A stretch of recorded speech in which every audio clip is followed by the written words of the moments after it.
నిన్న ఒక ఇన్నింగ్స్ ఆడుకున్నాం కదా, ఇది హిందూ ద్రోహి వైసీపీతో మనం ఆడుకునే సెకండ్ ఇన్నింగ్స్.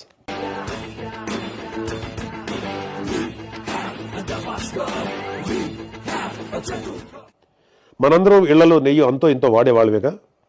స్వచ్ఛమైన ఆవు నెయ్యి కేజీ ఎక్కడైనా 423కి లేదా 319కి దొరకటం మీరు ఎక్కడ చూసారా? చంద్రబాబు నాయుడు హయాంలో నెయ్యి ఏ రేటుకు కొన్నారు?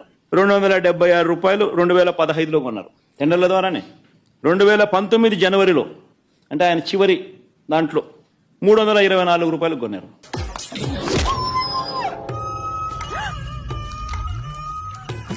మన సనాతన హైందవ ధర్మం ప్రకారం, నేను నాస్తికుడు, నేను దేవుడు నమ్మను. మన సనాతన హైందవ ధర్మం ప్రకారం కానీ మన జగన్ బాబా అనుకో పాలు వెన్న లేకుండా నెయ్యి తీసాక దెన్ సీఎం అతని గురించి చెప్పాను, నేను చెప్పలేదే. ఆయన కూర్చొని చేయమంటాడు, ఈ లడ్లు కలపని ఎవరు సెన్స్ ఉన్నాడు, ఎవరు చెప్పరా మాట.